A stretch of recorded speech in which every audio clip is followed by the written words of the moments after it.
Hello everyone, welcome to IAS point. आज हम यहाँ पे बात करने वाले हैं लोग और उनके प्रतिनिधि। ठीक है, तो इसके बारे में समझेंगे। हालांकि ये अभी मैंने हेडिंग बोला वो आपको थोड़ा टफ लग रहा होगा कि लोग और उनके प्रतिनिधि ये कैसे। ठीक है, तो अभी इसको समझते हैं, डोंट वरी। तो पढ़ते हैं तो समझ में आएगा कि क्या क्या इसका मतलब क्या होता है, क्या कैसे। ठीक है, क्योंकि अभी तक हम सबसे पहले की चैप्टर जो हमारा 3rd है उसमें क्या है, संसद क्यों जरूरी है। ठीक है, इसके बारे में जान रहे हैं। तो यहाँ पे कुछ बहुत थोड़ी सी जानकारी हमने प्राप्त की है, बस आगे पढ़ते जाएंगे और जानकारी हमको मिलती जाएगी कि संसद रियल में हमको क्यों जरूरी, क्योंकि हमारे देश में एक ही संसद है। ठीक है, हमारे देश में क्या, कोई भी लोकतांत्रिक देश हो वहाँ पे एक ही संसद का गठन किया जाता है। जैसे आप यहाँ पे ही देख लो, अपने भारत में जो संसद है, तो अमेरिका में संसद को पता क्या बोला जाता है, सीनेट बोला जाता है। ठीक है, तो अमेरिकी संसद को सीनेट बोला जाता है। तो ऐसे ही हर एक देश के जो भी लोकतांत्रिक देश हैं, हर एक देश में एक ही संसद होती है। और तो ये संसद होना मेनली क्यों जरूरी होती है उसके बारे में अभी हम लोग यहाँ पे अध्ययन कर रहे हैं। सो इसमें अब हम पढ़ेंगे कि लोग और उनके प्रतिनिधि। ठीक है, इसमें यदि हम बात करते हैं तो बताया क्या जा रहा है कि सहमति का विचार लोकतंत्र का प्रथम बिंदु यानी कि प्रस्थान बिंदु होता है। ठीक है, सहमति, किसी की भी सहमति होना, मतलब किसी काम के लिए क्या होना, बहुत से लोगों की सहमति होना, एक की नहीं। जैसे कि सपोज क्या कर रहे हैं कि कोई नियम पास हो रहा है। ठीक है, कोई नियम कानून बनाया जा रहा है संसद के द्वारा। वहाँ पे क्या होगा कि बैठे हुए प्रत्येक व्यक्ति में से ज़्यादा लोगों की सहमति हो उस नियम कानून के लिए। ठीक है, आप यदि लोकसभा या राज्यसभा टीवी देखते हो, वहाँ पे संसद का जो सीधा संवाद दिखाई देता है। ठीक है, तो वहाँ लोकसभा या राज्यसभा दोनों में ही दिखाता है। तो संसद का जो संवाद होता है वो डायरेक्ट आप देख सकते हो। ठीक है, और उसमें हम क्या देखते हैं कि मतलब जो भी नियम कानून बनाए जा रहे हैं, तो यदि सपोज यानी कि एनआरसी आया, ठीक है, कि एनआरसी इंडिया में लाना है, एनआरसी के लिए क्या किया जाएगा कि सहमति की बात की जाएगी। ठीक है ना, कि हम बना रहे नियम कानून, तो ऐसा तो अब संसद में जो होते हैं तो वो यहाँ के ही जो भी प्रत्येक स्टेट से चुने हुए विधायक ही वहाँ पे संसद के सदस्य बनते हैं। ठीक है, वो अभी हम आगे समझेंगे। तो वहाँ पे जब वो जाते हैं, यहाँ के ही हर एक स्टेट से रहते हैं। ठीक है, तो वो लोग जब जाते हैं तो इनमें यदि एनआरसी की बात की गई तो हो सकता है कि असम के जो भी विधायक होंगे वो उसमें सहमत हो जाएं, हो सकता है पश्चिम बंगाल के सहमत हो जाएं, हो सकता है कि 28 राज्यों में से कुछ राज्यों के विधायक जो हैं यानी जो संसद के मेंबर हैं वो सहमत हो रहे हैं उससे। ठीक है, लेकिन कुछ क्या हो रहे हैं, वहीं पे असहमति प्रदर्शित कर रहे हैं।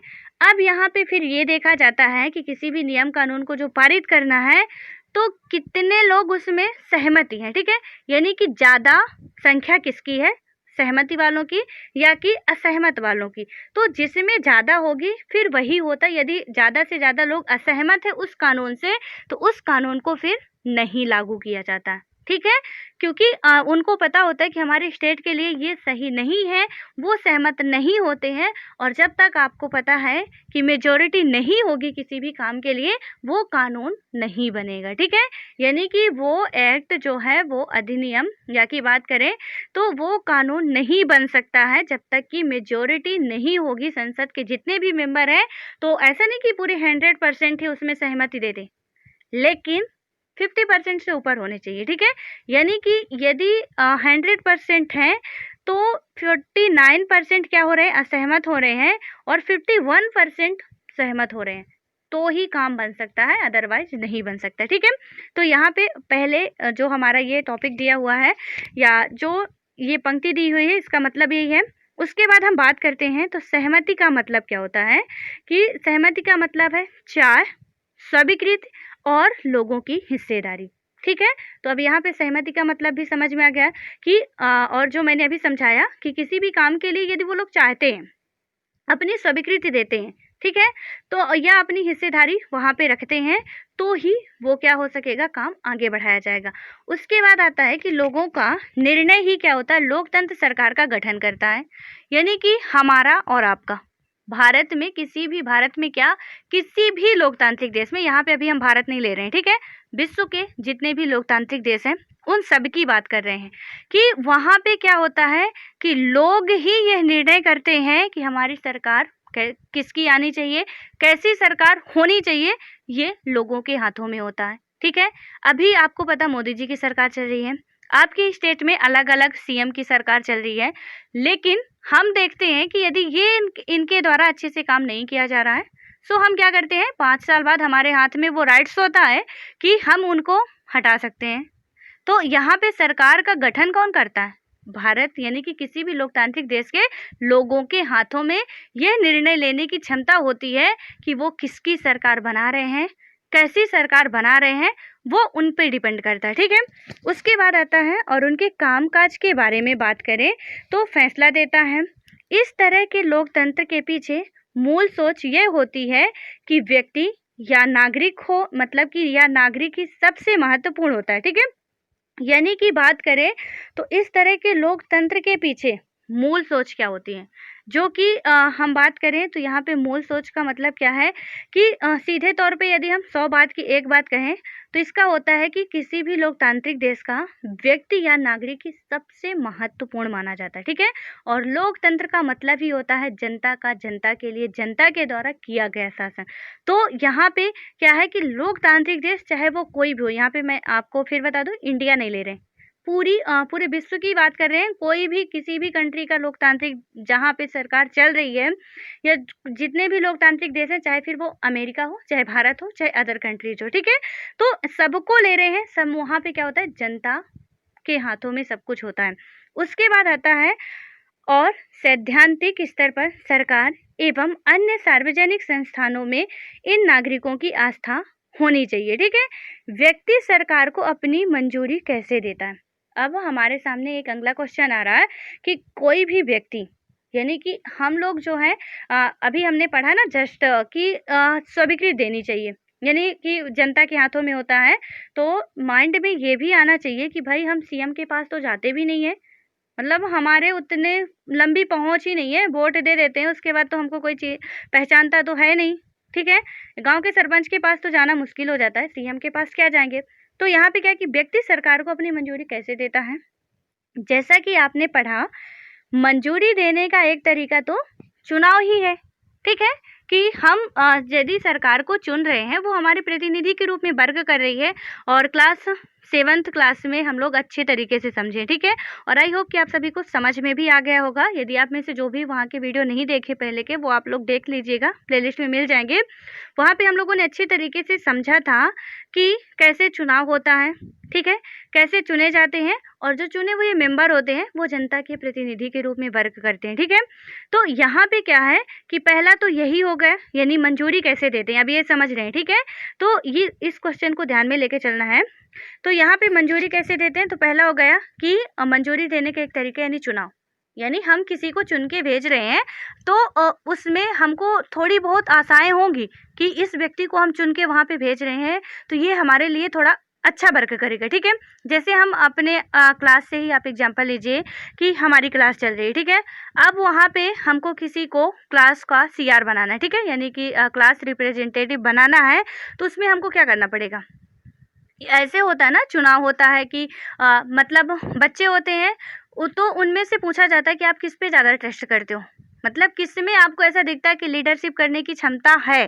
ठीक है, और हम लोग क्या करते हैं कि हो सकता है कि आप में से भी कई लोग ऐसे हों जो कि क्लास रिप्रेजेंटेटिव रहे हों, तो आपको अच्छे तरीके से पता होगा, सेम वही कंडीशन यहाँ पे अपनाई जाती है। ठीक है, तो क्या होता है कि हम जब इस आशा से ही बनाते हैं ना, क्लास को मॉनिटर बना रहे हैं, तो ऐसे बनाते हैं कि भाई थोड़ा बहुत इसमें दम है, होशियार भी है पढ़ने में, थोड़ा इसकी लीडरशिप क्षमता भी ज़्यादा है, यानी कि ये कोई किसी भी जो भी काम आएगा वो आसानी से हैंडल कर लेगा। ठीक है, क्लास में जो भी प्रॉब्लम्स आती है उसका प्रिंसिपल सर से पूरा समझ के निराकरण भी करवा देगा, तो हमको उस पर थोड़ा बहुत ट्रस्ट होता है, इसलिए हम क्या करते हैं कि उसको बनाते हैं। वैसे ही होता है कि जो हम सरकार बनाते हैं, तो यहाँ पे कई सारे मेंबर्स चुनाव में खड़े होते हैं, और जब चुनाव आता है तो आप लोग देखते ही हो कि जो भी जिसको फ़ायदा लेना हो, तो भैया मैं तो कहती हूँ चुनाव के टाइम में ले लो। हाँ भाई, आपको वोट देंगे, जितनी अपनी जेब भरनी हो भर सकते हो। ठीक है, क्योंकि चुनाव के टाइम में ऐसे पैसा बहाते हैं, उतना पानी नहीं बहता उतनी फ्लो से जितना इनका पैसा बहता है। भले ही चुनाव जीतना पता है कि एक ही सीट, मतलब एक ही व्यक्ति का आना है, लेकिन फिर भी मेहनत करते हैं बेचारी अपनी, जो भी अच्छे तरीके से हो सकता है उनसे, ठीक है। तो वहाँ पे क्या होता है कि ये वो जनता के प्रतिनिधि के रूप में काम करते हैं, यानी जनता को ट्रस्ट है इस पे, इसलिए बनाया गया। उसके बाद आता है कि लोग संसद के लिए अपने प्रतिनिधियों का चुनाव करते हैं, ठीक है। यानी संसद के लिए लोग क्या करते हैं, अपने प्रतिनिधियों का चुनाव करते हैं। जो मैंने अभी बताया कि जितने भी हम चुनाव करते हैं वो जनता के प्रतिनिधि के रूप में होते हैं, क्योंकि हम कुछ आशा लेके उनको चुनते हैं कि भाई यदि हम राष्ट्र के या कि अपने क्षेत्र के किसी विधायक को चुन रहे हैं या कि अपने गांव के सरपंच को ही चुन रहे हैं, तो थोड़ी बहुत हमको उससे आशाएं रहती है कि ये व्यक्ति अच्छा है, ठीक है, तभी तो हम उसको जिताते हैं ना। अब ऐसा हो कि हम लोग क्या करें, यानी कि सपोज चुनाव हो रहा है, ठीक है, अब बहुत से व्यक्ति खड़े हैं चुनाव में, अब वहाँ पे वोट डालना है, क्या करें हम, कोई निर्णय नहीं ले पा रहे हैं कि किसको दें किसको ना दें, तो वहाँ पे क्या होगा, फिर समस्या क्रिएट हो जाती है, ठीक है। सभी ऐसे में मैच ड्रा हो जाता है, यानी कि कोई विजेता तो होगा ही नहीं। मैच का मतलब है कि यानी कि यहाँ पे जो चुनाव होगा वो तो बहुत ही डिफिकल्ट हो जाएगा ना। इसलिए जनता क्या करती है, जनता ये देखती है कि हम किस पे ट्रस्ट कर सकते हैं। हालांकि ऐसा कुछ होता नहीं आजकल राजनीति में, तो आप लोग देखते हो कि बिल्कुल ट्रस्ट करना यानी कि पत्थर पे सिर फोड़ने के बराबर है, ठीक है। कोई फ़ायदा नहीं होता है। जो बड़ी बड़ी डींगे पीटते हैं वो बाद में हमको पहचानते भी नहीं है कि हम कौन थे, ठीक है, और बिल्कुल नहीं पहचानते क्योंकि वो बहुत बड़ी हस्ती बन चुके होते हैं और हम लोग वही मिट्टी धूल में पड़े हुए एक गांव के मेंबर रह जाते हैं, ठीक है। तो वहाँ पे यही कंडीशन होती है कि जनता के प्रतिनिधि अपने चुनाव करती है, जो भी चुनते हैं, इन्हीं निर्वाचित प्रतिनिधियों में से एक समूह सरकार बनाता है, ठीक है। तो इनमें क्या होता है कि आपको पता है कि प्रत्येक क्लास 7th में हम लोगों ने पढ़ा भी है, प्रत्येक राज्य के लिए अलग अलग विधानसभाएं होती हैं, ठीक है। विधानसभा की सीटें अलग अलग होती हैं। यहाँ पे एक बात और या आपको याद रखना है, यदि कभी क्वेश्चन आता है तो बिल्कुल कंफ्यूज नहीं होना है कि क्या विधानसभा की सीटें प्रत्येक राज्य के लिए समान होती हैं। बिल्कुल गलत, क्योंकि विधानसभा की सीटें जनसंख्या के आधार पर बनाई जाती है। तो जब प्रत्येक राज्य में आपको पता है कि विधानसभा में निर्वाचन क्षेत्र जो बनाए जाते हैं, सपोज किसी राज्य में ज़्यादा जनसंख्या है, ज़्यादा विधानसभा सीटें मतलब निर्वाचन क्षेत्र बनाए जाएंगे। किसी राज्य में क्या है, कम विधानसभा है मतलब कि कम जनसंख्या है, वहाँ पे क्या ज़रूरत है कि हम 50 बनाए, 100 बनाए, 80 बनाए, जब हमारा 5 में ही काम हो रहा है। तो मतलब हर एक राज्य में अलग अलग निर्वाचन क्षेत्र होते हैं, ठीक है। मतलब जो भी विधानसभा की सीटें होती हैं वो हर एक राज्य के लिए एक समान नहीं होती हैं, ठीक है। और क्लास 7th में हम लोग अच्छे तरीके से इसको समझे भी हैं।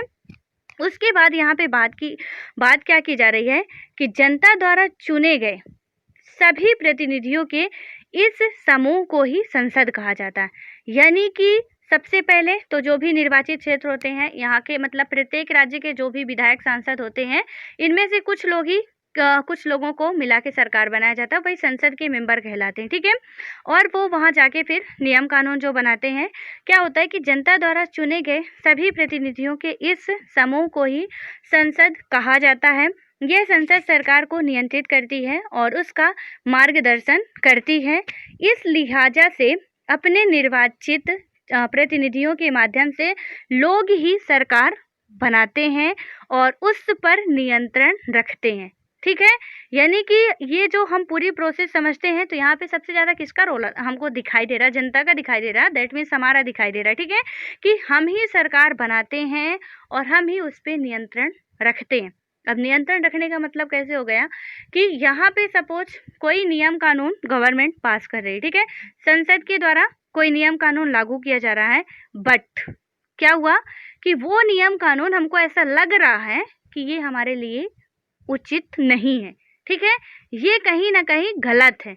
यदि एक व्यक्ति के लिए वो सही है तो दूसरे व्यक्ति को ऐसा लग रहा है कि ये गलत है, हम बिल्कुल ऑब्जेक्शन उठा सकते हैं, उसके खिलाफ आवाज़ उठा सकते हैं। और जब तक हमारी बात नहीं मानी जाती तब तक हम आवाज़ उठाते रहते हैं, अनशन करते हैं, हड़ताल करते हैं, भूख हड़ताल करते हैं, जितने भी पैतरे हैं वो सब अपना डालते हैं। लेकिन सरकार से फिर यदि हम अपने पे आ गए तो अपनी बात मनवा के ही दम लेते हैं, ठीक है। तो यहाँ पे यानी नियंत्रण सरकार को, ये सारी बातें तभी सरकार जो भी नियम कानून बनाती है बहुत सोच समझ के बनाती है। और एक बात और, आप सभी एक यूपीएससी के स्टूडेंट हैं, इसलिए गवर्नमेंट की जितनी भी पॉलिसी आती हैं, ठीक है, वो जितने भी नियम कानून बनाते हैं, चाहे वो एनआरसी हो, चाहे सीएए हो, चाहे और भी कोई हो, ठीक है, आप बिल्कुल नहीं कह सकते हो पूर्ण रूप से कि ये गलत है।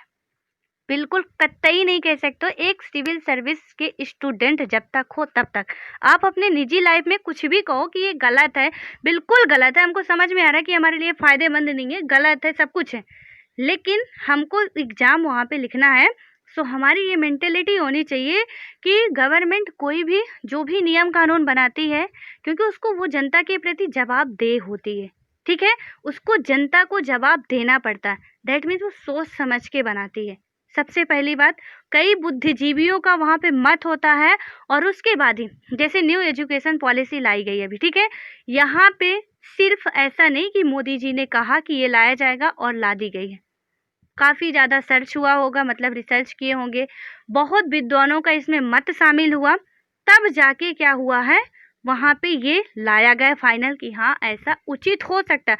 और एक राज्य को देख के नहीं बनाया जाता ये, ठीक है, प्रत्येक राज्यों की, आपको पता है कि संसद में प्रत्येक राज्य के मेंबर होते हैं। ऐसा नहीं होता कि संसद जो बनती है, संसद के जो मेंबर होते हैं वो प्रत्येक राज्य में से 1 या 2 मेंबर वहाँ पे होते हैं, ठीक है। यानी कि बस सीधे तौर से आप ये समझो कि गवर्नमेंट की किसी भी पॉलिसी को आप डायरेक्ट नहीं कह सकते कि ये गलत है, उसमें सुझाव दीजिए आप कि यहाँ पे थोड़ा ऐसे करने की ज़रूरत थी, ठीक है। जैसे न्यू एजुकेशन पॉलिसी आया, यहाँ पे हमको लग रहा कि पूरा एजुकेशन सिस्टम ही हिला के रख दिया गया, यानी कि जहाँ हम स्टेप बाय स्टेप चल रहे थे वहाँ हम एमए नहीं कर रहे हैं, फिर भी पीएचडी कर रहे हैं, ठीक है। तो जब एमए करके पीएचडी करते थे तो हमारा नॉलेज और इंक्रीज होता था। थोड़ा आप यहाँ पे ध्यान दीजिएगा, जब एमए करके पीएचडी करते थे तो एमए करते थे, उसके बाद एमफिल करते थे, ठीक है, एमफिल करने के बाद कहीं पीएचडी पे पहुँचते थे। अब डायरेक्ट हम बीए के बाद पीएचडी में पहुँच रहे हैं, 2 कदम ऊपर छलांग मार रहे हैं, 2 कदम ऊपर छलांग मार रहे हैं, मतलब हमारा नॉलेज, क्योंकि हर एक व्यक्ति इतना टैलेंट नहीं हो सकता, तो फिर यहाँ पे क्या हो सकता है कि टैलेंट का ही पूरा बोलबाला हो। आप थोड़ा इसको समझिएगा, ठीक है। और लाया गया और भी जो इसमें लाया गया सब कुछ ठीक है, एनसीईआरटी चला दी गई, जो भी क्लास 6 से 7 तक जितनी भी इसकी पॉलिसी है वो सब कुछ बढ़िया, ठीक है। लेकिन मेन समस्या कहाँ पे आती है, स्टूडेंट का ठीक है किसी तरह वो मैनेज कर लेंगे, लेकिन सिस्टम में थोड़ा और सुधार करने की ज़रूरत थी ना, कि थोड़ा टीचरों के लिए भी थोड़ी बहुत बात की जाती कि यहाँ पे टीचर कैसे होने चाहिए, टीचर का प्रशिक्षण कैसे होना चाहिए, क्योंकि एक टीचर ही पढ़ा सकता है ना किसी बच्चे को कि आप कैसे करो कैसे नहीं करो। यानी कि जब तक टीचर के अंदर समझ नहीं होगी, ठीक है, आपने एनसीईआरटी लॉन्च कर दिया कि प्रत्येक स्टेट वाले अपनी बुक नहीं चलाएंगे, एनसीईआरटी चलेगी। अब किसी टीचर को वो समझ में नहीं आ रहा, ठीक है, मैं यहाँ पे एग्जाम्पल के लिए वो अपनी सोच समझ से पूरा सही बनाए हैं बिल्कुल, तो हम बिल्कुल मूक बधिर होकर ये भी नहीं कह सकते बिल्कुल उन्होंने जो बनाया वो सही है, हम बैलेंस पे चलेंगे, ठीक है। और हमारे पास दोनों का तर्क होना चाहिए। यदि हम बोल रहे हैं कि ये यहाँ पे थोड़ा मिस्टेक है, सो ऐसा किया जाता तो बेटर होता, ठीक है। यदि यहाँ पे उचित है तो यहाँ पे क्या करना चाहिए, वो दोनों ही बैलेंस में हमको लेके चलना पड़ेगा। तो ना तो यही कह सकते हैं कि बिल्कुल भाषा की बात करें तो मतलब बिल्कुल ही ख़त्म है, कोई मतलब की पॉलिसी नहीं है, ना ही ये कह सकते कि ये बिल्कुल ही सही है, बिल्कुल आँख मूंद के हम कह दें कि ये बिल्कुल गवर्नमेंट ने जो पॉलिसी लॉन्च की बिल्कुल डायरेक्ट एकदम से हम बात करें तो एकदम सही है। बस अब यहाँ पे सही क्या है, अब यहाँ पे एक तथ्य और आपको देखने को मिलेगा, आप अपनी निजी लाइफ में बिल्कुल कह सकते हो गलत है सही है, जो मन करे जितनी गालियाँ देना हो दे सकते हो, लेकिन एक यूपीएससी स्टूडेंट जब तक हो तब तक की बात कर रही हूँ, ठीक है। तो और यहाँ पे एक और मेन प्रॉब्लम्स कहाँ पे है, हमें गवर्नमेंट स्कूल और प्राइवेट स्कूल की फीस जो होती है, ठीक है, यानी प्राइवेट स्कूल में अच्छी फैसिलिटी मिल रही है, बट उसकी फ़ीस एक एलकेजी के बच्चे की हम मतलब ईयर में 5,000 या की बात करें 50,000 रुपये भरते हैं, ठीक है। लेकिन एक गवर्नमेंट स्कूल में कुछ भी नहीं दे रहे हैं हम, वहाँ की फैसिलिटी बिल्कुल ना के बराबर है। वहाँ के बच्चे से तो मतलब का लिखना नहीं आ रहा। तो सुधार करने की यहाँ ज़रूरत थी, ना कि सिलेबस चेंज करने की। तो आप लोग थोड़ा बहुत अपनी सुझाव दे सकते हैं, बस मेरा समझाने का मतलब ये था, ठीक है, कि जो चेंज हुआ सही है, बट कहीं ना कहीं अभी और सुधार करने की ज़रूरत थी, या नहीं थी तो क्यों नहीं थी, वो सारे जवाब हमारे पास होने चाहिए, ठीक है। तो बस हमको मेन ये है कि ब्लाइंडली किसी पे भरोसा नहीं करना चाहिए, क्योंकि मैं सही बताऊं तो एक प्रशासनिक अधिकारी किसी का भी स्पीच तैयार करते हैं, चाहे वो सीएम हो चाहे पीएम हो, ठीक है। कोई इतना टैलेंट नहीं होते हैं। आप उनकी हिस्ट्री उठा के देखो, वो कितना पढ़े लिखे होते हैं। उनका सब कुछ पूरा स्पीच यही लोग तैयार करके देते हैं। आप लोग भी जाओगे, आप लोग भी तैयार करके दोगे। तो इसलिए हमको सब में पूरी अच्छे तरीके से समझ होनी चाहिए। हम मोदी जी का स्पीच सुनते हैं तो वो आज दोबारा यहाँ के प्रधानमंत्री बने ना, यदि कभी भी वो भड़काऊ, ऐसा आप सुने कि कभी वो भड़काऊ स्पीच दे रहे हैं, यानी कि किसी पर भी सीधा प्रहार कर रहे हैं? बिल्कुल नहीं करते। एक थोड़ा सा इनडायरेक्ट वे में कर देंगे, इनडायरेक्ट वे में वो कर देंगे। जैसे राहुल जी ने कह दिया कि भारत का प्रधानमंत्री चौकीदार है, इन्होंने सीधे कह दिया, डायरेक्ट कह दिया, ठीक है, भारत का प्रधानमंत्री चौकीदार है। लेकिन फिर भी उन्होंने, आप जब स्पीच वगैरह थोड़ा बहुत सुना करो यार, ध्यान दिया करो क्या कैसे है, क्योंकि राजनीति बहुत इंटरेस्टिंग चीज़ है, ठीक है। और यदि सुनते हो तो बहुत मज़ा आता है इसमें। वहाँ पे उन्होंने क्या कहा, काफ़ी लंबे टाइम तक ये चलता रहा था कि भारत का प्रधानमंत्री चौकीदार है। अब उन्होंने बस कुछ अलग सेंस में कहा कि मैं चौकीदार हूँ, मैं सबकी रक्षा करता, मतलब सबके रक्षा की जिम्मेदारी मेरे ऊपर है।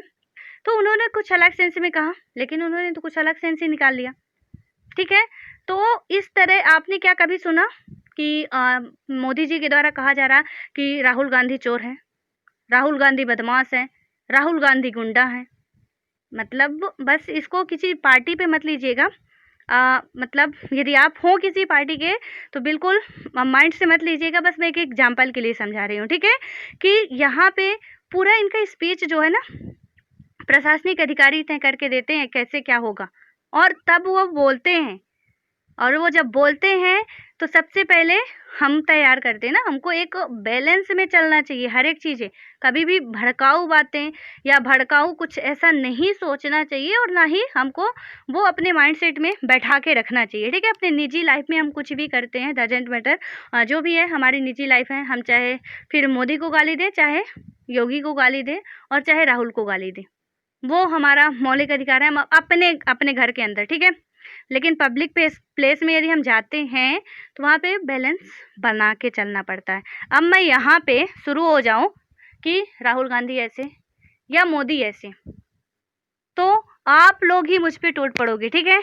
मेरे घर तो नहीं आ पाओगे, लेकिन कमेंट की ऐसी ऐसी बौछार करोगे आप लोग कि मैं खुद ही पढ़ाना छोड़ दूंगी। यानी मैंने ऐसा कहीं पे किसी पार्टी विशेष पे बात कर दी, और मुझे पता है कि आप सभी में से हम सभी, इनफैक्ट हम सभी किसी न किसी पार्टी के भक्त, ठीक है, होना नहीं चाहिए, लेकिन कुछ खानदानी होते हैं, कुछ बन जाते हैं, ठीक है। अब वहाँ पे यदि किसी का भी हम बोल दिए तब तो गए काम से। मतलब गए काम से क्यों, कि सीधे तौर पे आप हम पे टूट पड़ोगे कि आपने ऐसा बोल क्यों दिया, होते कौन हो बोलने वाले भाई। बस यही है। इसीलिए हमको क्या करना पड़ेगा, पब्लिक प्लेस में हमेशा सोच समझ के बोलना पड़ता है, ठीक है। और हम एक बहुत ही मतलब बात करें तो ऐसे एग्ज़ाम की तैयारी कर रहे हैं जहाँ पे धैर्य संयम बहुत ज़रूरी होता है। कोई भी प्रशासनिक अधिकारी हो, ठीक है, चाहे वो पुलिस हो, पटवारी हो, आप देखते हो पटवारी को ही एग्जाम्पल के लिए आप समझिए, मतलब मैं अब एकदम रियल घटना बता रही हूँ, ठीक है। थोड़ा सा यहाँ पे आपका टाइम लूँगी। एक पटवारी, एक महिला पटवारी थी मेरे ही इलाके की। वहाँ पे क्या हुआ, जब वो आती थी यहाँ पे इतनी गालियाँ सुनने को मिलती थी उस महिला को। ज़्यादा एज नहीं थी, 25-26 साल के समथिंग थी, ठीक है। वहाँ पे उस लड़की को इतनी गालियाँ सुनने को मिलती थी, इतनी गालियाँ सुनने को मिलती थी, लेकिन उफ तक नहीं करती थी वो लड़की। सिर्फ और सिर्फ अपने काम से काम रखती थी। यानी कि वहाँ पे आप देखिए कि उसके धैर्य, उसके संयम, क्या उसको बुरा नहीं लगता रहा होगा? बिल्कुल बुरा लगता है। मैं तो जब देखती थी, तो मुझे ये लगता था कि मैं इस जगह पे होती तो इनको तो पता नहीं कहाँ-कहाँ मारती उतार के, ठीक है? लेकिन वो लड़की धन्य है, मतलब धन्य क्या है, सबको ही ऐसा बनना पड़ता है, ठीक है? यदि आपको अपनी जॉब बचानी है, तो वहाँ पे हमको ये धैर्य बना के रखना पड़ेगा। गुंडागर्दी नहीं कर सकते हम, कि हम किसी ज़िले के प्रशासनिक अधिकारी बन गए हैं, तो हम वहाँ पे जो भी बोले पटाख से दे दें, बिल्कुल भी नहीं। धैर्य बना के रखना पड़ता है, यानी हमको गालियाँ भी सुननी पड़ेगी लोगों की, हमको अच्छाई भी सुननी पड़ेगी, बुराई भी सुननी पड़ेगी। बिल्कुल, ये सही बात है। आप देखते हो कि आपके इलाके के एसडीएम को क्या बढ़िया गालियों से धोते रहते हैं। आप ही बोलते हो हमारे गाँव का, मतलब हमारे एरिया का एसडीएम तो ऐसा है कि अब, मतलब जो भी आपके भाषा में होगा, ठीक है? जितना भी आप देते हो, वहाँ पे हम बोल देते हैं, ठीक है? वो सब सुनते हैं, उनके मुँह पे बोलते हैं, उस लड़की के मुँह पे बोला जाता था। मतलब गाँव के लोग उस लड़की के मुँह पे ऐसा बोलते थे, तू ऐसी है, वैसी है, मेरा काम नहीं करती, ये नहीं करती, वो नहीं करती, जबकि वो अपनी ड्यूटी निभा रही थी। भाई, जो सही है वही करेगी वो। आप गलत करवा रहे हो, वो नहीं कर रही है, उसके मुँह पे ऐसा बोला जाता था, ठीक है? हालाँकि ऐसा है कि मतलब अब कहाँ तक कोई ध्यान देगा? नहीं तो इनके खिलाफ अभद्रगी का आरोप भी लग सकता है, ये ऐसा जो करते हैं। लेकिन हर टाइम पे, क्योंकि हमको पब्लिक प्लेस में रहना है, तो देखिए हर एक के पे हम ना तो ये लगा सकते हैं, ना इतना हमारे पास टाइम है। उसका मुँह था, उसने जो बोलना था बोल दिया, हमारा जो काम था किसी कदर निपटा के चले आते हैं, ठीक है? तो यहाँ पे यानी धैर्य, संयम, ये सब कुछ बहुत ज़रूरी होता है। और मैं इसीलिए हमेशा बोलती रहती हूँ कि हमें किसी एक पार्टी के भक्त नहीं होना, हमें बिल्कुल राजनीति नहीं करनी जब तक हम यूपीएससी कर रहे हैं, ठीक है?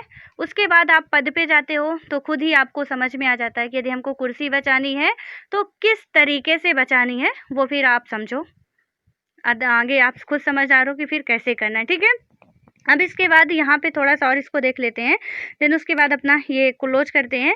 यहाँ पे ये देख रहे होंगे आप डायग्राम में, एक हाथी पे ये लोग चढ़ रहे हैं। क्या बुरी कंडीशन है भाई, ये बैग लेके चढ़ रहे हैं, ठीक है? अब ये क्या, क्यों ऐसे कर रहे हैं, थोड़ा-सा इसको समझते हैं क्या लिखा हुआ है यहाँ पे। इस फोटो में चुनाव कर्मचारी एक दुर्गम इलाके में स्थित मतदान केंद्र तक मतदान सामग्री और इलेक्ट्रॉनिक वोटिंग मशीन पहुंचाने के लिए हाथी का इस्तेमाल कर रहे हैं, ठीक है? यानी कि चुनाव केंद्र, आपको पता है कि 1-2 दिन पहले ही आ जाते हैं जो भी चुनाव करवाने वाले होते हैं, तो उस चुनाव केंद्र पर वो लोग, मतलब गाड़ी वाहन नहीं मिल रहे उनको, हाथी का इस्तेमाल करके वहाँ पे ये लोग जा रहे हैं, ठीक है? इसीलिए यहाँ पे इसमें सवार हो रहे थे। मेरे को तो कन्फ्यूजन हो गई थी, ये हाथी में क्यों ऐसे सवार हो रहे हैं, ठीक है? तो ये क्यों सवार हो रहे थे? क्योंकि ये वहाँ की जो चुनाव सामग्री है उसको लेके जा रहे थे चुनाव क्षेत्र तक, ठीक है? उसके बाद आते हैं